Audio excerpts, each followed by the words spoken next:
Welcome to money 9 corporate సెంట్రల్కి స్వాగతం. నా పేరు సుకుమార్. ఐసిఐసిఐ బ్యాంక్ ఐసిఐసిఐ లాంబార్డ్లో స్టేక్ పెంచుకోవడానికి నెసెసరీ పర్మిషన్స్ అన్నీ కూడా రావడం జరిగింది. ఇది దాదాపు 50% కన్నా ఎక్కువ స్టేక్ని అక్వైర్ చేయడానికి ఐసిఐసిఐ బ్యాంక్ ముందుకు వచ్చినట్టుగా మనకి వార్తలు వస్తున్నాయి.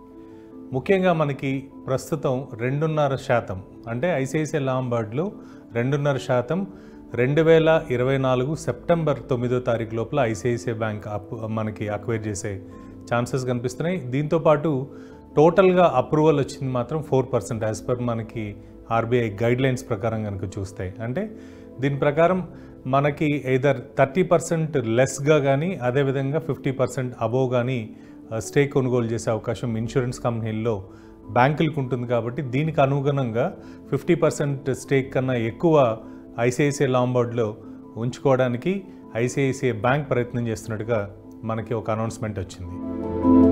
ఇక గో ఫస్ట్ ఎయిర్లైన్స్కి ఒక గుడ్ న్యూస్ అనే చెప్పాలి. ముఖ్యంగా వాడియా గ్రూప్కి సంబంధించి బాంబే బర్మా ఏదైతే సంస్థ ఉందో లిస్టెడ్ కంపెనీ, దీని నుండి దాదాపు 1886 కోట్ల ఎక్స్పోజర్ని అంటే ప్రొవిజన్స్ని గో ఫస్ట్కి ఇస్తున్నట్టుగా అనౌన్స్మెంట్ వచ్చింది. దీనివల్ల ఆల్మోస్ట్ మనకి రాబోయే రోజుల్లో ఈ రెజల్యూషన్ ప్లాన్ ఏదైతే ఉందో దీనిలో భాగంగా ఈ అమౌంట్ డెట్ క్లియర్ చేయడానికి, బ్యాంక్రప్ట్ కాకుండా కాపాడడానికి గో ఫస్ట్కి గో ఎయిర్కి మనకి ఒక అవకాశం కింద కనిపిస్తుంది. 1865.66 కోట్ల రూపాయలు ఫైనాన్షియల్ ఇయర్ 2023కు గాను ప్రొవిజన్ ఇవ్వడం మనకి ఇవాళ ఒక ముఖ్యమైన న్యూస్ కింద చూడొచ్చు. ఎందుకంటే ఎయిర్లైన్ సంస్థ ఆల్మోస్ట్ ఇంకా కాయలపడి రివైవల్ ప్లాన్స్ కూడా ఫెయిల్ అవుతుందేమో అనుకున్న టైంలో బాంబే బర్మా నుండి ఈ ఈక్విటీ సైడ్ కానివ్వండి, లేకపోతే ఈ ఎక్స్పోజర్ సైడ్ ఇవన్నీ కూడా రావడంతో మళ్ళీ ఈ గో ఫస్ట్ ఎగిరే అవకాశాలు మనకి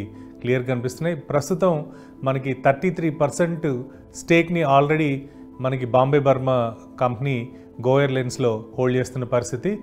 గో ఫస్ట్ ఎయిర్లైన్ రాబోయే రోజుల్లో అంటే మిగిలిన పర్సంటేజ్ ఏదైతే ఉందో అది ప్రస్తుతానికి వాడియా గ్రూప్కి సంబంధించిన మిగిలిన అన్ని కంపెనీలు కూడా దీన్ని హోల్డ్ చేస్తున్నాయి. కాబట్టి ఇన్ కేస్ బాంబే బర్మాకి ఈక్విటీ పెరుగుతుందా అనేది కూడా మనం వేచి చూడాల్సిందే. ఇక కాయలో పడ్డ మరో సంస్థ జెట్ ఎయిర్వేస్కి ఎన్సీఎల్ఏటీ ఆల్రెడీ ఎన్నోసార్లు రిప్రజెంటేషన్ చేసుకున్నప్పటికి కూడా జేకేసీ మరింత టైం కావాలని చెప్పి అడగడం, ఎస్పెషలీ స్టేట్ బ్యాంక్ ఆఫ్ ఇండియాకు ఉన్న డ్యూస్కి ఇంకా మరింత టైం కావాలని చెప్పి అడగడం, ఎన్సీఎల్టీ దీనికి కూడా ఓకే అని చెప్పి చెప్పడం కనుక చూస్తే ఈ రివైవల్ ప్లాన్లో ఇది ఎస్బీఐకి ఒక సెట్ బ్యాక్ కింద మనం చూడాలి. మరోవైపు గ్యారంటీ ఇన్వోక్ చేయడానికి ఎస్బీఐ కూడా ముందుకు వస్తున్న సమయంలో ఎన్సీఎల్ఏటీ ఆర్డర్ కొంచెం టైం కల్పించే ఛాన్సెస్ కూడా కనిపిస్తున్నాయి. అంటే ఎస్బీఐని ఆగమని చెప్పి ఎప్పుడైతే చెప్పారో దీనివల్ల జెట్ ఎయిర్వేస్కి కొంచెం ఊరట లభించిందని అనుకోవాలి. మరోవైపు ఏంటంటే జేకేసీ ఇప్పటివరకు డెడ్ లైన్ ఏదైతే ఫిక్స్ చేసిందో మే 15వ తారీఖు అని అది ఫెయిల్ అయింది. కాబట్టి మేము ఆ గ్యారంటీని ఇన్వోక్ చేస్తామని చెప్పి ఎస్బీఐ ముందుకు రావడం జరిగింది.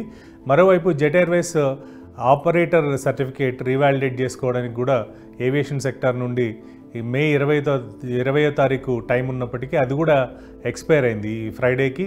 సో వీటినన్నింటినీ బట్టి చూస్తే ఇమ్మీడియట్గా కమర్షియల్ ఫ్లైట్స్ ఇప్పట్లో ఈ జెట్ ఎయిర్వేస్ మనకి మళ్ళీ రీలాంచ్ చేసే అవకాశం అయితే కనిపించలేదు.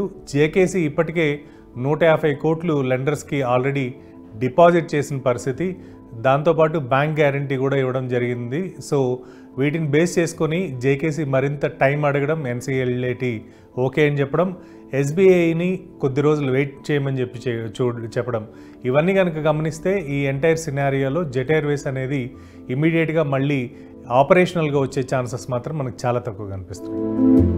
ఇక టాటా మోటార్స్ షేర్ హోల్డర్స్కి ఒక గుడ్ న్యూస్. మూడీస్ తన రేటింగ్ని పెంచింది. ప్రస్తుతం ఉన్న స్టేబుల్ నుండి పాజిటివ్ వైపు తీసుకెళ్లిన పరిస్థితి మనకి రీసెంట్ రిపోర్ట్ ద్వారా తెలిసింది.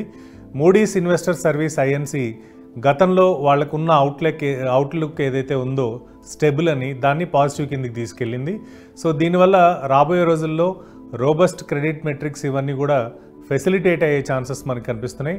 అండ్ ఈ ఏజెన్సీ కూడా ఇండియన్ ఆటోమేకర్స్ క్రెడిట్ ప్రొఫైల్ బాగా పెరిగే అవకాశం, అంటే దాదాపు మనకి రాబోయే 12 నుంచి 18 నెలల వరకు టాటా మోటార్స్కి సంబంధించి ఏదైతే క్రెడిట్ ప్రొఫైల్ ఉందో ఇది బెటర్గా సస్టైన్ అయ్యే ఛాన్సెస్ ఉన్నట్టుగా కూడా వాళ్ళ నివేదికలో చెప్పారు. ఇదే కాకుండా మిగిలిన పాజిటివ్ ట్రెండ్స్ అన్నింటినీ కూడా ఫ్రైడే రోజు రిలీజ్ చేసిన ఒక స్టేట్మెంట్లో వాళ్ళు అనౌన్స్ చేయడం జరిగింది. దీంతోపాటు సస్టైన్డ్ ఇంప్రూవ్మెంట్ అంటే ఆటోమేటివ్ ఆపరేషన్స్ ఏవైతే ఉన్నాయో, ఒకటి కమర్షియల్ వెహికల్స్, మరోవైపు ప్యాసింజర్ వెహికల్స్, దీంతోపాటు జాగ్వర్ ల్యాండ్ రోవర్ ఆటోమేటివ్, ఈ 3 వర్టికల్స్ కూడా సస్టైనబుల్ మోడల్లోకి వెళ్ళాయి కాబట్టి ఈ రేటింగ్ని అప్గ్రేడ్ చేసినట్టుగా సంస్థ చెప్తుంది. ప్రస్తుతం మనకి B1 కార్పొరేట్ ఫ్యామిలీ రేటింగ్ ఏదైతే ఉందో ఇది B1 సీనియర్ అన్సెక్యూర్డ్ రేటింగ్ కూడా టాటా మోటార్స్కి ఇవ్వడం జరిగింది. సో దీనివల్ల రాబోయే రోజుల్లో టాటా మోటార్స్కి ఫండ్ ఫెసిలిటేషన్ కావచ్చు, టాటా మోటార్స్కి బిజినెస్ ఎక్స్పాన్షన్స్కి కావాల్సిన రికార్డ్ కావచ్చు, ఇవన్నీ కూడా క్రియేట్ అయ్యే ఛాన్సెస్ మనకి ఎక్కువగా అనిపిస్తున్నాయి. ఇక సన్ ఫార్మా మనకి 100% టారో ఫార్మాలోని స్టేక్ని అక్వైర్ చేస్తున్నట్టుగా ఒక అనౌన్స్మెంట్ చేసింది. ఇది రివర్స్ ట్రయాంగులర్ మెర్జర్ అనే ప్రాసెస్ ద్వారా చేస్తున్నట్టుగా సన్ ఫార్మా మనకి ఒక అనౌన్స్మెంట్ ఇచ్చింది శనివారం రోజున. ముఖ్యంగా Israel based tarot pharmaceutical company ఏదైతే ఉందో దీన్ని రివర్స్ మెర్జ్ చేస్తూ ప్రస్తుతం ఉన్న బిజినెస్ని పెంపొందించుకోవడానికి కూడా, అంటే ముంబై బేస్డ్ సన్ ఫార్మా దీన్ని చేయడం వల్ల నెక్స్ట్ మనకి టారా బోర్డ్ వల్ల బిజినెస్ ప్రపోజిషన్స్ కావచ్చు, అటు స్టాక్ వాల్యూ కావచ్చు, ఇవన్నీ కూడా పెరిగే ఛాన్సెస్ ఎక్కువ ఉంటాయని చెప్పి అక్విజిషన్కి వెళ్తున్నట్టుగా చెప్పడం జరిగింది. మరోవైపు ప్రస్తుతం దీని వాల్యూ పర్ షేర్ $38గా మనకి నమోదవుతుంది. సో దీని ప్రకారమే సన్ఫార్మా టోటల్గా హోల్డ్ చేసే ఛాన్సెస్ కూడా కనిపిస్తున్నాయి. అంటే ప్రస్తుతం ఏదైతే 78.48% టారో ఫార్మాలో సన్ఫార్మా హోల్డ్ చేస్తుందో ఆ మిగిలిన పర్సంటేజ్ని కూడా ఈ రివర్స్ ట్రయాంగులర్ మెర్జర్ ద్వారా అక్వైర్ చేసే ఛాన్సెస్ మనకు కనిపిస్తున్నాయి. ఇది కనుక అయితే డెఫినెట్గా ఇజ్రాయెల్ బేస్డ్ కంపెనీ మనకి, అంటే ఫారిన్ అక్విజిషన్ ప్రస్తుతం ఉన్న లా ప్రకారం కావచ్చు, ఏదైనా 1999 లా ప్రాక్టీస్ ప్రకారం కూడా ఇది పాసిబుల్ అయ్యే ఛాన్సెస్ ఉన్నట్టుగా రెగ్యులేటరీ ఫైలింగ్లో ఈ సంస్థ పేర్కొనడం ఒక పాజిటివ్ న్యూస్ కింద చూడాలి.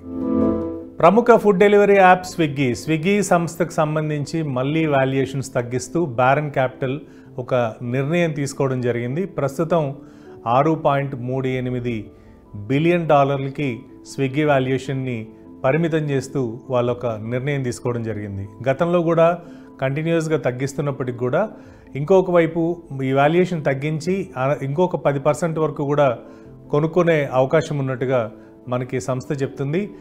ఇంకొక వైపు మార్చి 31కి $6.5 బిలియన్ వాల్యుయేషన్గా ఈ కంపెనీ ఎస్టిమేట్ చేసిన తర్వాత 10% స్టేక్కి ఒక కొంటాము అని చెప్పి ఒక ఇన్ఫార్మల్ న్యూస్ ఏదైతే అనౌన్స్ చేశారో దీన్ని బట్టి చూస్తే రాబోయే రోజుల్లో తక్కువ వాల్యుయేషన్లో మరింత ఈక్విటీని అక్వైర్ చేసే ఛాన్సెస్ మనకి స్విగ్గీలో బారన్ క్యాపిటల్ కనిపిస్తుంది. దీంతోపాటు ఆల్మోస్ట్ టోటల్ వాల్యుయేషన్ కనుక చూస్తే $45.76 మిలియన్ వాల్యుయేషన్లో ప్రస్తుతం మనకి స్విగ్గీ కనిపిస్తుంది.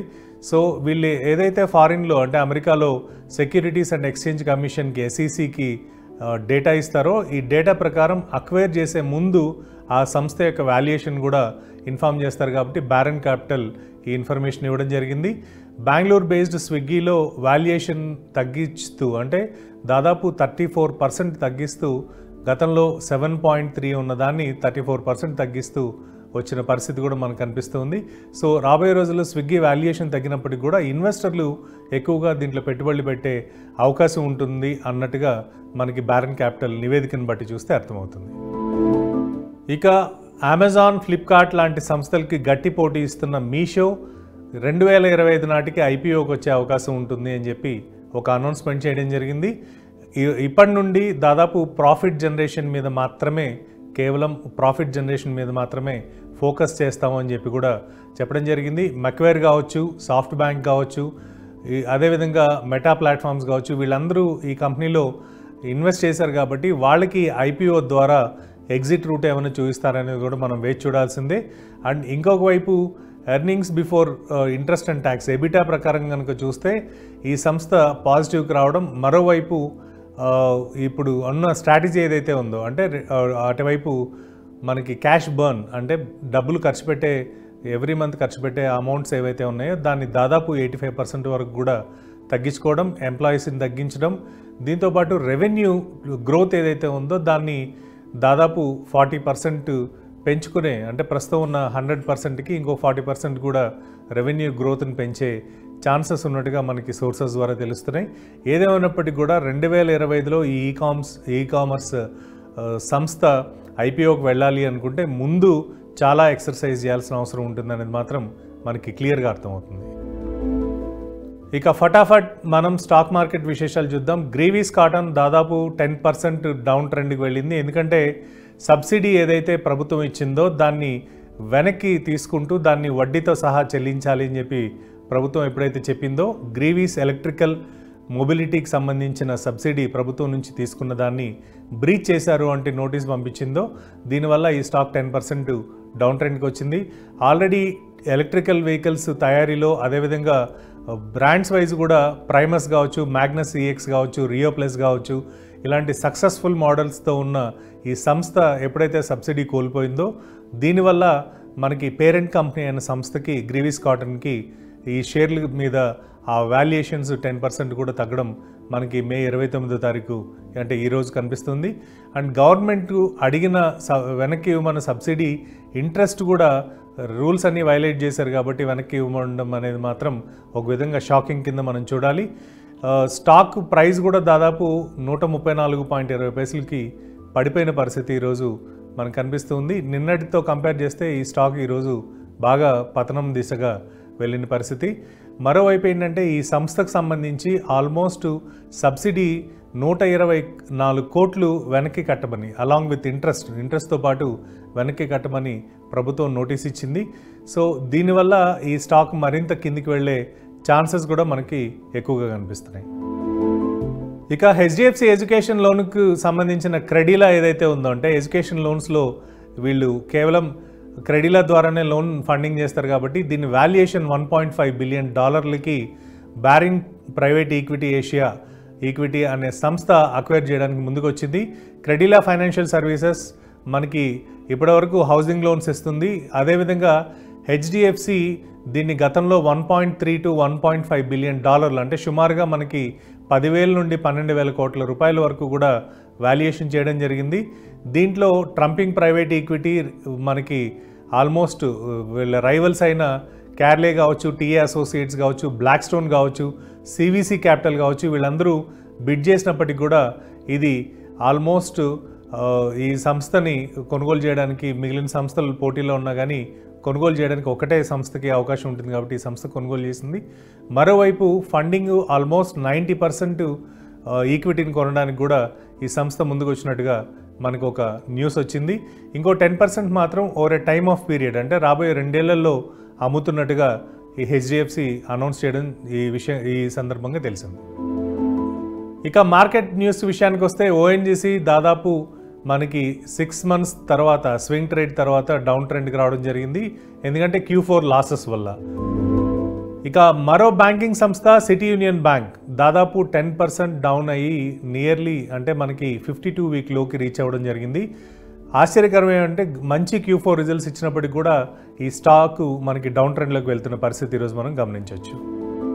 ఇక జిఎంఆర్ ఎయిర్పోర్ట్స్ ఆల్మోస్ట్ 10% మైనస్లోకి వెళ్ళింది. Q4 లాసెస్ మనకి ఎక్కువగా ఉండడం, అదేవిధంగా రెవెన్యూ కూడా 47.6% పెరిగినప్పటికీ కేవలం మనకి లాసెస్ 441.5 కోట్లు రావడంతో ఈ స్టాక్ కూడా డౌన్ ట్రెండ్లో మనకి ఇవాళ ట్రేడ్ అవుతుంది. ఇక బీకేటీ సంస్థ దాదాపు 6% Q4 రిజల్ట్స్ వల్ల డౌన్ ట్రెండ్లో ట్రేడ్ అవుతున్న పరిస్థితి కూడా ఈరోజు మనం చూడొచ్చు. ఇది కార్పొరేట్ సెంట్రల్కి సంబంధించిన విశేషాలు. మరిన్ని విశేషాలతో మళ్ళీ రేపు కలుద్దాం. చూస్తూనే ఉండండి Money9.